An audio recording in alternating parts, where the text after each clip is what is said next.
가슴 답답함이나 통증을 느끼는 대표적인 심장 질환 중에 하나가 바로 협심증입니다. 우리나라의 협심증 환자의 수는 꾸준하게 증가하고 있고요. 지난 2021년에는 협심증 진료비가 사상 처음으로 1조 원을 넘어섰다고 하거든요. 무엇보다 협심증은 방치를 할 경우에는 치명적인 심근경색으로 이어질 수도 있다고 하는데요. 자, 오늘은 한림대 성심병원 순환기 내과 박경하 교수를 모시고 협심증에 대해 자세히 알아보겠습니다. 자, 오늘 돈키호테의 일일 주치의로 함께해 주셨습니다. 박경하 교수님 어서 오세요. 네, 안녕하세요. 네, 반갑습니다. 순환기내과 전문의 선생님이신데 네. 방송 들으시는 분들이 어떤 통증이나 증상을 보일 때 순환기내과를 찾으면 되는구나. 요걸 먼저 좀 알려주셨으면 좋겠어요. 일단 이제 제가 주로 보는 과목 자체가 순환기내과에서도 이제 협심증, 심근경색이고 이제 뭐 이제 가을에 접어들었잖아요. 네네. 이제 가을에 접어들어서 이제 아침하고 저녁에 일교차가 커지고 또 겨울에 들어주면서 이제 추운 날씨에 이제 협심증이나 심근경색이 좀 더 발현이 되게 되는데 기존과는 달리 뭐 이후에도 자꾸 제가 강조를 드리겠지만 활동 시에 가슴이 조여오거나 기존보다는 숨이 차거나 어지럽거나 그럴 때는 꼭 저희 순환기내과 상의를 하시는 게 좋겠습니다. 예. 가슴 통증이 좀 올 때 특히나 활동 이후에 뭔가 가슴이 좀 조여온다 이런 느낌이 오면은 순환기내과를 찾으면 된다라고 하셨는데 예. 보통 가슴 통증이 오면은 심장혈관 흉부외과를 가야 되는 거 아닌가 이렇게 생각하시는 분들도 있으시거든요. 두 과의 차이가 뭐예요? 저희 이제 순환기내과 자체 이제 내과하고 이제 흉부외과는 내과와 외과의 차이고요. 이제 외과 선생님들은 이제 주로 이제 수술이죠. 가슴을 열고 하는 수술을 주로 하는 거고, 저희는 옛날 같은 경우는 이제 그 심장 혈관이 좁아져 있을 때 관상동맥 우회술이라는 수술을 주로 했었는데 이제 한 80년대 이후부터는 잘 여러 번 들으셨을 겁니다. 이제 스텐트라는 그런 기구가 생겨서 저희가 가슴을 열지 않고도 좁아지거나 막힌 심장 혈관을 쉽게 해서 뚫어드리는 그런 시술을 하고 있습니다. 아, 그렇군요. 자, 그러면 가슴 통증 특히나 우리 교수님께서 많이 보고 계시다는 이 협심증, 심근경색 요거에 대해서 오늘 얘기를 좀 나눠볼 텐데 우리가 흔히 심근경색이나 협심증 같은 심장 질환을 허혈성 심장 질환 요렇게 묶어서 부르잖아요. 네. 허혈성이라는 게 무슨 의미예요, 교수님? 그래서 이제 뭐 저희 환자분들도 많이 이제 물어보시는데 저는 주로 그렇게 설명을 합니다. 이제 우리 이제 쇠파이프, 이제 파이프가 네. 오래되면 그 안에 찌꺼기가 끼잖아요. 찌꺼기가 끼듯이 우리가 이제 동맥벽 안쪽에 네. 이제 콜레스테롤 같은 찌꺼기가 끼거나 뭐 염증 반응이 일해서 동맥벽이 이제 서서히 좁아지는 것을 우리가 이제 죽상경화 혹은 동맥경화 그렇게 얘기를 하고요. 네. 이런 동맥경화가 심장에 피를 공급하는 이제 관상동맥에 생겨서 이 관상동맥이 점차 좁아져서 혈액 공급이 잘 안 되면서 가슴에 통증이 오는 그런 증상을 우리가 허혈성 심장 질환이라고 그렇게 얘기를 합니다. 그러니까 허혈성이라는 게 혈이 부족해진다 이런 건가요? 예, 그렇게 생각하시면 됩니다. 예. 그러면 그 중에 가장 이렇게 표현하면 좀 그렇지만 가벼운 가장 흔한 심장 질환이라고 하면 협심증이다. 뭐 이렇게 맞나요? 뭐 그렇죠. 1차적으로 맞습니다. 예. 그러면 실제로 교수님을 찾아오는 환자분들 중에 가장 많은 심장 질환 환자가 협심증이에요? 저는 주로 이제 협심증 심근경색을 주로 보기 때문에 이제 그런 환자분들이 주로 저한테 오시죠. 그렇구나. 그럼 협심증이라는 게 왜 생기나요? 아까 얘기했듯이 이제 동맥경화 때문에 이제 심장 혈관이 좁아져서 오는 통증인데요. 쉽게 얘기해서 우리가 이제 그 팔베개 하고 주무시면 막 팔이 저려오잖아요. 그래서 피가 안 가면은 우리 이제 근육에서도 산소나 여러 가지 영양 물질을 요구를 하면서 이제 그런 공급이 줄어들게 되면서 오는 통증입니다. 근육 자체에. 예. 그래서 이제 협심증 자체도 심장으로 가는 관상동맥이 좁아지면서 이제 평상시에는 괜찮지만 우리가 이제 상대적으로 운동을 할 때는 산소나 혈액 요구량이 더 많이 필요를 할 거잖아요. 그죠. 심장 근육에도. 그러니까 그게 상대적으로 이제 좁아져 있기 때문에 피가 못 가기 때문에 이제 운동하면서 증상이 주로 나타나는 걸 우리가 협심증이라고 그렇게 이해하시면 되겠습니다. 그러면 왜 좁아질까요, 얘들은? 그러니까 관상동맥이 좁아지는 이유, 동맥경화가 오는 이유, 이게 궁금합니다. 예, 동맥경화는 뭐 많이 들어보셨겠지만 우리가 이제 흔하게 이제 주요한 위험인자, 보통 이제 위험인자라고 그러죠. 어떤 병에 있어서 위험인자라고 그러는데 잘 아시다시피 이제 고혈압이 있거나 뭐 고지혈, 뭐 이상지혈이라고도 하고요. 뭐 당뇨, 담배 피우는 경우는 이런 동맥경화가 빨리 진행을 하고요. 이제 이런 걸 우리가 이제 명백한 위험인자라고 그렇게 얘기를 하고 또 비만하거나 운동을 잘 안 하거나 운동 부족, 스트레스 같은 거를 우리가 가능한 위험 인자라고 그렇게 생각을 하고 있습니다. 그러니까 결국은 모든 병의 근원이라고 하는 고혈압, 당뇨, 그리고 또 흡연, 그리고 비만, 운동 부족 이런 것들이 이 관상동맥을 좁아지게 하고 동맥경화를 오게 해서 이 협심증을 불러일으킨다. 예, 라고 맞습니다. 보면 되겠네요. 예. 그러면 혹시 유전인자의 요인은 어느 정도가 될까요? 유전이라고 하기는 좀 애매한 게 저희가 이제 뭐 유전병으로 생각은 하지 않거든요. 하지만 이제 우리가 가족적인 경향을 얘기를 하죠. 그러니까 가족 안에서 좀 조기에, 그러니까 남자 같은 경우는 55세, 여자 같은 경우는 65세에 이전에 뭐 협심증이나 심근경색을 앓은 가족력이 있으면은 저희가 그걸 하나의 위험 인자로 보는데, 왜냐하면은 이제 이러한 고혈압이나 고지혈증 같은 것도 생활 패턴이랑 상당히 중요하거든요. 그러니까 어려서부터 이제 그런 부모님 밑에서 자란 아이들은 비슷한 패턴을 따르죠. 그래서 그런 가족력은 이제 유전이라기보다는 그런 가족적인 경향이 있다, 그렇게 생각을 하고 있습니다. 그러니까 이 가족력이라는 게 가지고 있는 그 신체적인 특징이 아니라 어떤 생활 패턴이 더 중요하다라는 거로 보면 되겠네요. 협심증이라는 것도 종류가 여러 가지로 나뉜다라고 하더라고요. 어떤 그렇죠. 것들이 있습니까? 그래서 이제 좀 복잡해지는데요. 우리가 흔히 얘기하는 협심증이라고 하는 운동하면서 막 가슴이 아파오는, 그래 우리가 그걸 안정형 협심증, 그렇게 뭐 아주 뭐 상대적으로 위중하진 않다, 그래서 안정형 협심증이라고 그러고요. 또 이제 불안정형 협심증이 있거든요. 이름부터 불안하네요. 예, 그렇죠. 갑자기 이제 제일 우리 관상동맥 질환 중에서 안 좋은 게 심근경색이잖아요, 그렇죠? 불안정형 협심증은 심근경색으로 넘어갈 수 있는, 좀 얘가 좀 위중한 상태를 얘기를 하고, 또 이제 변이형 협심증이라고 그래서요. 심장 혈관에도 이렇게 근육층이 있거든요. 그래서 얘네 우리가 이제 팔 운동하다 보면 막 쥐나는 수가 있듯이 심장 혈관도 막 쥐가 나면서 짜부러드는 수가 있습니다. 그러면 상대적으로 이제 피가 못 가서 통증이 오는 그런 불안정형 협심증, 그렇게 세 가지가 있습니다. 그러면 안정형 협심증이 우리가 흔히 알고 있는, 그러니까 규칙적인 패턴이 있는 운동을 하고 나서 흔히 이렇게 좀 가슴 통증을 일으키는.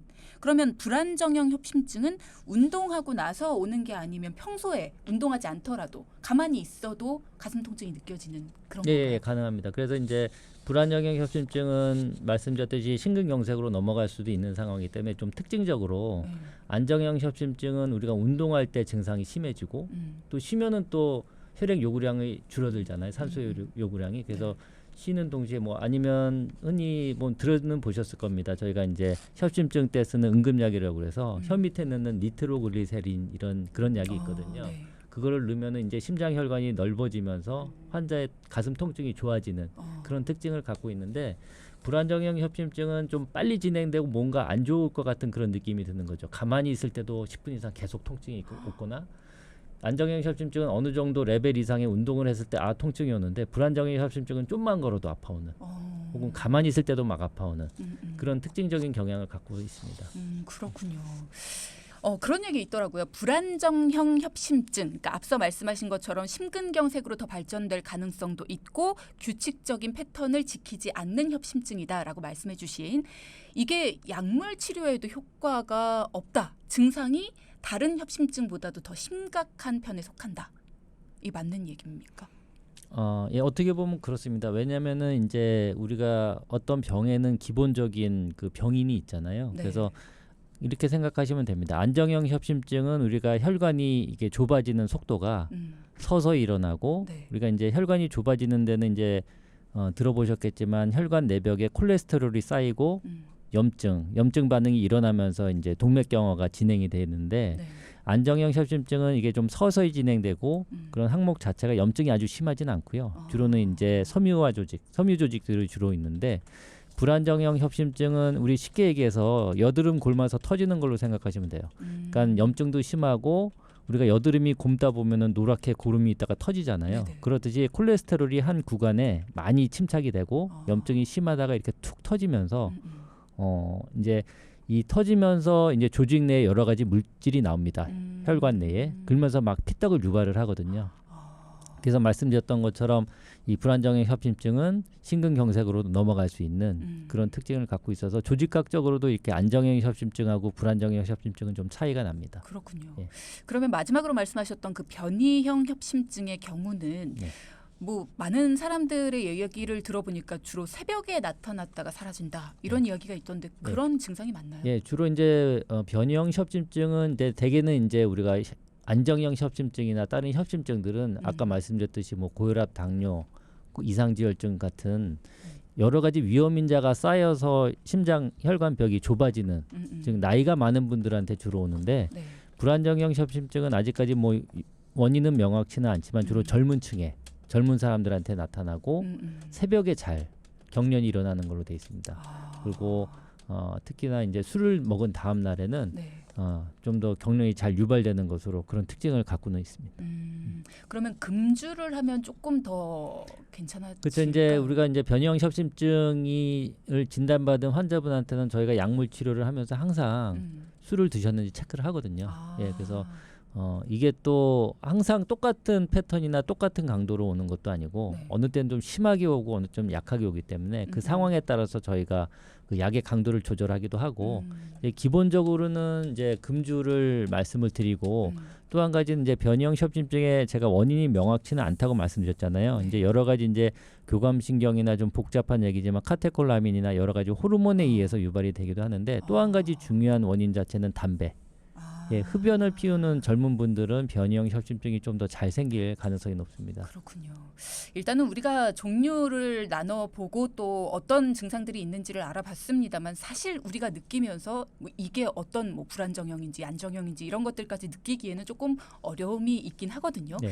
그러면 전체적으로 내가 협심증이다 아니다를 알 수 있는 어떤 증상이 어떤 겁니까? 가슴의 통증이라고 했는데 네. 어디가 통증이 느껴지는 거예요? 주로는 이제 아주 전형적이라는 말은 특징적이라는 얘기죠. 특징적으로 이런 병이 있다. 그거는 이제 보통 우리가 가슴 한 복판, 가슴 한 복판이 이제 여러 가지로 표현을 하시는 대개는 운동을 하면서 답답하거나 뭐 쓰려오거나 네. 터질 것 같다고도 많이 표현을 하시고요. 그런 통증이 있으면서 특징적으로 이제 목 위쪽이나 그 통증이 네. 목이나 왼쪽 팔, 어깨나 팔의 안쪽으로 이제 뻗칩니다. 그런 특징을 갖고 있고요. 네. 그래서 말씀드렸듯이 우선은 운동 시에 통증이 오고 쉬면은 좀 좋아지고 그런 특징을 갖고 있습니다. 어떤 분들 보니까 턱 끝이 아프다, 예. 뭐 허리 쪽이 아프다 이런 분들도 있던데. 허리는 사실은 잘 안 맞고요. 이제 전형적인 거는 주로 이제 목이나 어깨 쪽으로 방사통이 있고 어떤 분들은 명치 쪽이 불편하고도 하고 어떤 분들은 등 쪽도 같이 아프다고 하는데 그런 분들도 간혹은 있죠. 이제 환자분마다 다 호소하는 증상이 조금씩 다르긴 하지만 전형적인 거는 오목 가슴 한복판이 아프면서 턱이나 왼쪽 팔이나 팔의 안쪽으로 뻗치는 방사통을 갖고 있는 경우가 전형적이라고 얘기를 합니다. 그렇군요. 예. 자, 지금 가슴 통증이 조금 있으셔서 걱정된다 하시는 분이 전화 상담을 원하셔서요. 일단 전화 연결을 해보도록 하겠습니다. 여보세요? 네, 안녕하세요. 네, 반갑습니다. 네네. 네, 어떤 걱정이 있으셔서 전화를 주셨어요? 요즘 그 새벽에 자다 보면 약간 가슴 도구 때문에 제가 살짝 깬 적도 있고요. 또 약간 통증도 있어서 한 며칠, 한 2주 정도 됐는데 이제 라디오 듣다 보니까 제 증상이랑 비슷한 것 같아가지고 궁금해서 전화드렸고 문자 드렸어요. 그랬군요. 자다가 가슴이 많이 두근거리시고 또 통증도 느껴지는데 한 2주 정도 되셨다. 네네. 일단은 선생님과 한번 상의를 해보시면 좋을 것 같습니다. 연결해 드릴게요. 네. 네, 안녕하세요. 네, 안녕하세요. 예. 실례지만 네. 지금 나이가 연세가 어떻게 되시죠? 50이세요. 그러세요. 네네. 그래서 이제 그 활동 시에는 어떠세요? 운동을 좀 따로 하시나요? 운동은 하는 편은 아니고요. 그리고 그러니까 낮에는 뭐 상관이 없어요. 전혀 못 느끼는데 이상하게 자면서 새벽에 깨면서 가슴이 살짝 두근거리고 또 약간 통증도 있고 이게 한 2, 3주 정도 되는데 괜찮다 싶은 거는 뭐냐면 낮에는 전혀 안 그래요. 예, 그렇죠. 통증이 얼마나 지속되나요? 그냥 제가 좀 깨면 그러니까 두근거리고 깨면 그때 좀 잠시 제가 손으로 이렇게 좀 잠깐 마사지를 하거든요. 한번 이렇게 문질러요. 이렇게 그러고 나서는 좀 또 괜찮아지고 물 한 잔 마시면 괜찮더라고요. 그게 막 5분 이상 지속되거나 그러진 않죠. 오래 가진 않죠. 네네, 맞아요. 혹시 뭐 속이 쓰리거나 씀을 넘어오거나 그런 증상은 없으세요? 그런 건 전혀 없어요. 그런 건 전혀 없으세요? 네네. 그래서 말씀드렸듯이 그 운동 시에는 괜찮기 때문에 안정형 협심증에는 포함은 안 되고요. 그리고 이제 혈관 경련에 의한 불안정형 협심증은 좀 가능성은 있는데 우리나라에서는 이제 그 위장관 질환, 위식도 역류나 네. 위장관 질환이 있는 분이 흔하기 때문에 이것도 네. 역시 새벽 타임에 가슴이 타들어가는 그런 증상으로 나타나거든요. 그래서 네. 최근에 내시경을 안 해보셨다면은 우선 내시경을 해보는 게 맞을 것 같고요. 네. 예. 그리고 내시경에서도 이상이 없다 그러면 저희 순환기내과에 방문하셔서 네. 한번 이게 변형 협심증에 맞는지 한번 네. 진료를 받아보시는 게 좋겠습니다. 이유는 뭘까요? 왜 그럴까요? 그러니까 이게 이제 그 가슴 통증은 사실 이제 심장에서 오는 거를 대부분 생각을 하시는데 네. 이제 위쪽이나 식도 위쪽이나 아니면 폐 쪽이나 다양한 곳에서 올 수가 있거든요. 네. 그래서 말씀하신 증상으로 봐서는 뭐 위장관 증상이나 그쪽을 먼저 배제를 해줘야 되고 네. 그다음에는 이제 변형 협심증을 생각을 해볼 수 있는데 아까 말씀드렸듯이 뭐 담배를 하거나 술을 그런 거는 그거 전혀 없죠. 예. 네네. 그렇다면 좀 가능성은 떨어지긴 하지만 위장관 네. 질환이 없다면은 변형 협심증도 한번은 좀 생각을 해봐야 될 것 같습니다. 네, 음. 잘 알겠습니다. 네. 진료를 받아봐야 되겠네요. 병원 가서. 네, 일단은 위나 네. 식도 쪽일 수 있으니까 그쪽을 먼저 내시경 검사를 해보시고 그게 네. 아무 이상이 없다면 변이형 협심증도 한번 검사를 해보시는 게 좋다라는 말씀 주셨어요. 네네, 고맙습니다. 네, 오늘 전화 주셔서 감사합니다. 감사합니다. 네. 네. 말씀하신 것처럼 방금 상담 받으신 분처럼 위식도 역류의 증상과 변이형 협심증의 증상하고 좀 비슷한가요? 구분하기 힘들 만큼? 저희가 듣기로는 차이는 나는데 사실 이제 환자분들은 이제 본인이 가슴이 아파서 이제 아픈 거로 다 이제 통증을 말씀을 하시잖아요. 네. 그래서 이제 그 막 속이 쓰리거나 타들어가는 증상으로 오시는 분들, 그러니까 위식도 역류가 되게 흔하거든요. 예, 그거를 가지고 이제 가슴이 아프다. 이제 가슴이 아프면 사실 이제 저희 순환기내과가 제일 먼저 보거든요. 다른 과보다도. 왜냐하면 이제 다른 질환보다는 이제 심장 쪽에 그 생명에 직접적인 영향을 주는 경우가 많잖아요. 그쵸. 그래서 순환기내과에서 보는데 많은 수에 있어서는 위식도 역류가 있는 경우가 많고요. 그리고 이제 또 그 꼭 변형 협심증까지 검사를 가지 않더라도 저희도 간혹가다 이제 오셔서 이제 위식도 역류가 좀 의심된다면 좀 위장관 약을 좀 드려봅니다. 드려봐서 그 증상이 좋아지고 그때 이제 아까 얘기했던 제가 그 니트로글리세린이라는 그 혀 밑에 넣는 응급약도 같이 드려봐서 통증이 있을 때 니트로글리세린을 썼는데 별로 효과가 없고 위장관 약을 먹었는데 좋아진다. 그러면은 이제 변형 협심증일 가능성이 많이 배제가 되는 거죠. 예. 그렇군요. 7418님께서도 저는 통증은 없는데 가슴 두근거림이 좀 있습니다. 커피를 마시고 나면 더 심해져서 커피는 끊었어요. 종합병원에서 24시간 심맥박 검사까지 다 했는데 그럴 때마다 먹으라고 약을 주셨는데 이런 증상은 협심증하고는 상관이 없을까요? 예, 말씀 들어봐서는 협심증일 가능성은 적고요. 우리가 이제 커피 같은 것을 드시면 좀 민감한 분들은 이제 카페인에 민감하면 심박수가 좀 올라갑니다. 담배 태우면서 그런 분들도 있고요. 24시간 홀터 검사를 하신 것 같은데 만약 거기서 부정맥이 잡혔다면 말씀을 주셨을 거고 제일 중요한 거는 홀터 검사를 했더라도 그 당시에 본인의 증상이 좀 지나갈 때 어떤 맥이 잡히는지를 좀 같이 봐야 됩니다. 그래서 본인이 증상이 지나갈 불편할 때 이렇게 누르는 버튼이 있거든요. 네네. 그래서 그 버튼을 누르시면 저희가 그 구간을 좀 더 정밀하게 보거든요. 그래서 본인이 두근거림이 있지만은 정상적인 맥이 지나가는 경우도 되게 많아요. 그러니까 정상적인 맥이 좀 빨리 지나가거나 아니면 우리가 스트레스 받으면 좀 두근거리잖아요. 그런 경우도 상당히 많기 때문에 만약에 24시간 활동 심전도에서 특별한 게 없었다면은 그냥 커피 드시는 그런 생활 조절을 통해서 좀 조절을 하시는 게 좋을 것 같습니다. 그러네요. 일단은 카페인을 완벽하게 끊으시는 게 좀 필요하실 것 같고 그럼 협심증인 것 같다 하면은 병원에 갔을 때 어떻게 진단을 내리세요? 어떤 검사를 통해서 어떻게 진단을 내리시는지? 근데 협심증이 의심된다면은 아까 말씀드렸듯이 우리가 안정형이냐 불안정형이냐 의심되는 거에 따라서 하고 불안정형 협심증은 저희가 바로 관상동맥 조영술을 하는 경우도 많고요. 그래서 이제 보통 저희가 이제 오시는 분들은 안정형 협심증이 많죠. 그래서 보통 환자분들은 이제 심전도 찍으면 다 우리가 심장 혈관에 이상이 있는지 알아볼 수 있겠다 그렇게 생각을 하시는데 네. 전혀 그렇지가 않습니다. 왜냐하면은 이게 혈관이 좁아져 있어도 피만 어느 정도 쫄쫄쫄 흐르는 네. 그런 상태가 돼도 심전도는 정상으로 나타나거든요. 그래서 우리가 이제 보통 안정형 협심증이 의심이 되는 상황에서는 심전도를 달고 런닝머신을 뛰어보는 운동부하 심전도 그런 것들이 있고 또 이제 협심증이 워낙에 이제 고령의 환자들한테 많이 오기 때문에 관절이 안 좋아서 못 뛰는 분들도 많습니다. 그죠. 그런 경우에는 우리가 요즘에는 CT가 많이 좋아져서 관상동맥을 보는 CT가 있거든요. 그걸 찍어서 확인을 합니다. 근데요, 선생님, 저희는 사실 건강 검진을 할 때 심전도는 하는데 다른 검사들은 잘 안 하거든요. 네. 그러면은 저희가 이런 문제들이 있는지를 평소에 건강 검진을 통해서 알기는 힘드네요. 아니요, 요즘에 이제 건강 검진의 항목도 많이 좋아져서요. 네. 제가 이제 심장 혈관에 있는 동맥경화라고 했는데 그쪽이 이제 동맥경화가 오래되면은 거기에 칼슘이 침착이 되거든요. 그래서 건강검진 항목에서도 심장 혈관의 칼슘을 보는 CT가 따로 있고요. 네. 또 직접적으로 그 조영제라는 걸 써서 심장 혈관을 직접 그려볼 수 있는 CT가 있거든요. 요즘에는 저희가 외래에서 보면은 그런 항목들을 검사하시고 이상이 발견돼서 오시는 분들도 꽤 많습니다. 그래서 웬만한 건강검진에서는 심장 혈관을 보는 CT가 포함되어 있는 걸로 알고 있거든요. 그러니까 한번 확인을 해보시는 게 좋을 것 같습니다. 그렇군요.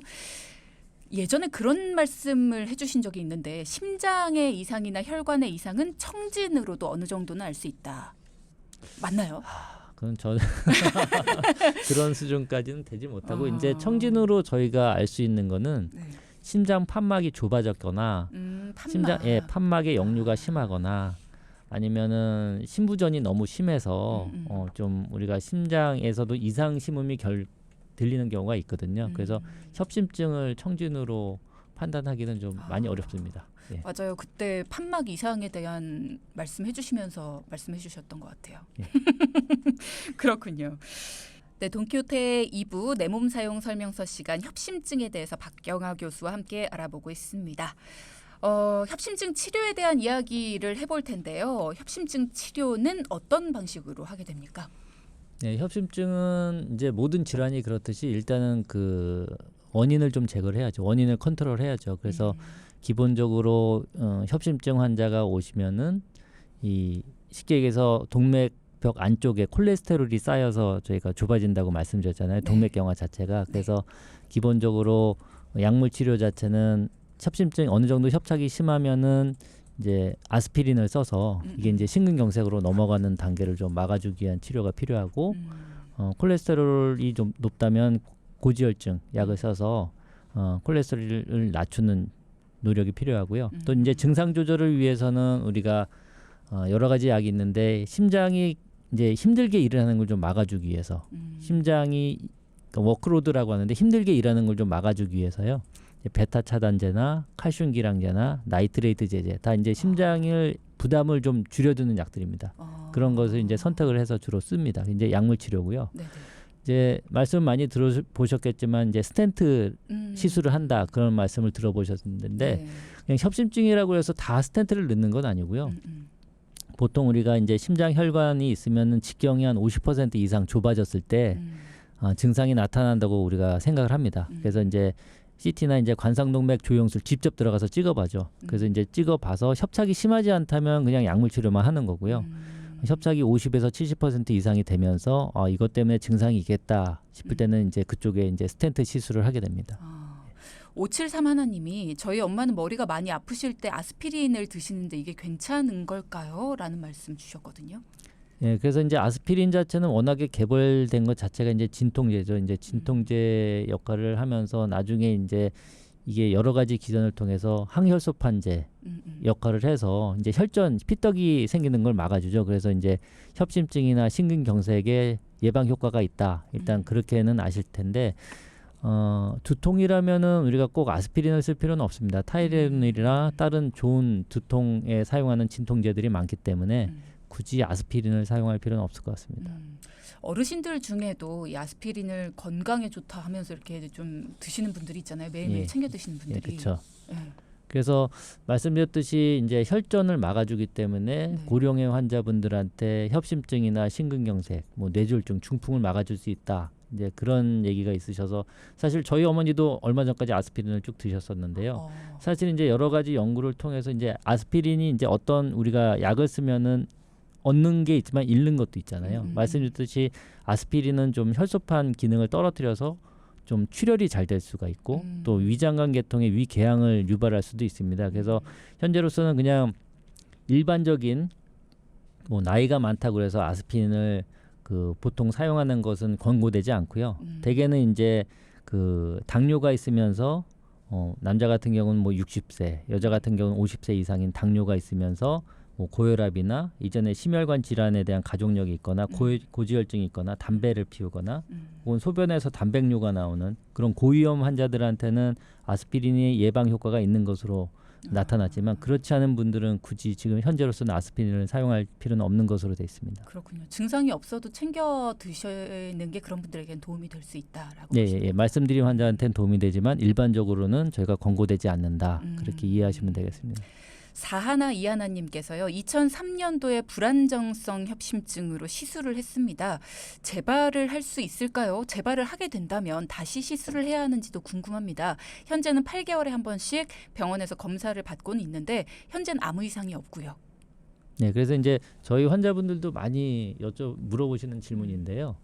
이제 말씀드렸듯이 협심증은 이제 동맥경화가 진행이 돼서 오는 병이잖아요. 이제 동맥경화는 사실 누구나 진행하고 있습니다. 여기 계신 분 누구나 20대 초반부터 다 진행을 하고 네. 그게 이제 혈압이나 당뇨나 고지혈증, 흡연 같은 위험인자가 조절이 안 되면 빨리 진행을 하고 또 하나는 또 나이가 들면서 진행하는 부분도 있거든요. 우리가 젊은 분들보다는 아무래도 나이가 많은 분들이 동맥경화가 더 많이 있듯이 그렇죠. 나이가 들면서 진행하는 부분도 있습니다. 그래서 제 환자분들 같은 경우도 이제 스텐트 넣으면 모든 치료가 끝났다. 그렇게 생각하고 그냥 병원에 안 오시는 분들도 간혹 있습니다. 아주 위험합니다. 예, 그래서 스텐트가 들어가게 되면은 요즘에는 옛날보다는 스텐트가 많이 좋아져서 이제 제협착이라고 하죠. 이제 스텐트가 이 쉽게 얘기해서 모기장 같은 게 이게 펴져서 그 지지를 하는 거기 때문에 네. 그 사이사이에 새살이 자라나오게 되거든요. 그래서 이런 지속적으로 약물 치료를 하지 않으면 재협착률이 상당히 좀 올라가고요. 그리고 다른 부위에도 한 군데 병이 있다면은 심장혈관 다른 부위에도 병이 있을 가능성이 높기 때문에 위험인자를 잘 컨트롤하지 않으면 다른 부위도 다시 생기게 됩니다. 예, 그래서 재발이 일어나기 때문에 위험인자에 대한 적절한 지속적인 관리는 꾸준히 하셔야 됩니다. 그렇군요. 재발이 일어날 수 있다. 위험인자에 대해서는 꾸준히 관리를 해야 된다라는 말씀. 협심증에 대한 궁금증을 많이들 보내주고 계시는데요.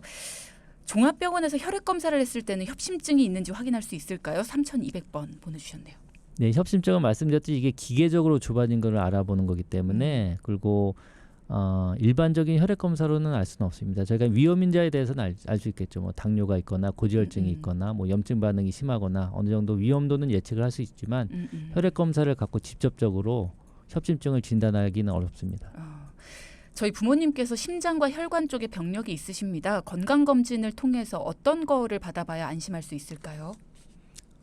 본인의 건강검진을 그러신 것 말씀하시는 같습니다. 걸까요? 예, 일단 가족력이 있다면은 뭐 가족력이 있다면은 그 부모님이 어떤 연세 병이 생겼는지도 중요하고 말씀드렸듯이 본인에 대해서 확인을 하고 싶다면은 건강검진에서 일반적으로 이제 뭐 당뇨나 고지혈증이나 뭐 혈압이나 그런 건 체크를 해주고 말씀드렸듯이 한번 체크를 하시길 원하시면은 그 젊으시다면 운동부와 심전도를 해보시고요. 운동부와 심전도. 예, 다른 뭐 고혈압이나 당뇨나 흡연이나 다른 위험인자를 같이 동반을 하고 있다면은 그리고 좀 운동부와 심전도를 하기가 어려우신 상황이라면은 신체적으로 네. 예, 그런 경우에는 관상동맥을 보는 CT도 많이 찍거든요. 네. 예, 건강검진에서 그런 방법을 이용하시는 게 좋을 것 같습니다. 그렇군요. 자, 질문 많이들 주셨는데요. 저희가 이제 시간이 없어서 더 이상은 질문을 고민을 해결해드리기가 어려울 것 같습니다. 마지막으로 혹시 협심증으로 고생하시는 분들께 짧게 한마디 해주실 수 있을까요? 예. 그래서 아까 말씀드렸듯이 이제 그 우리 심혈관 질환의 원인이 되는 이게 동맥경화죠, 직접적인. 동맥경화에 대한 원인은 워낙 다양하기 때문에 어느 한 위험인자만을 집중적으로 관리한다고 해서 완전히 진행을 막을 수 있는 것도 아니고 네. 또 말씀드렸듯이 나이가 들수록 자연스럽게 어쩔 수 없이 진행하는 부분도 있습니다. 그래서 한 가지 병에 걸렸다고 해서 너무 조급하게 생각하지 마시고 여러 가지 위험인자를 지속적으로 관리하시고 또 꾸준한 운동을 하셔야 되고요. 그리고 또 무엇보다도 스트레스를 줄이시는 것이 건강한 생활에 매우 도움이 될 수 있다고 말씀드릴 수가 있겠습니다. 네. 박경아 교수와 함께했습니다. 고맙습니다. 감사합니다. 네.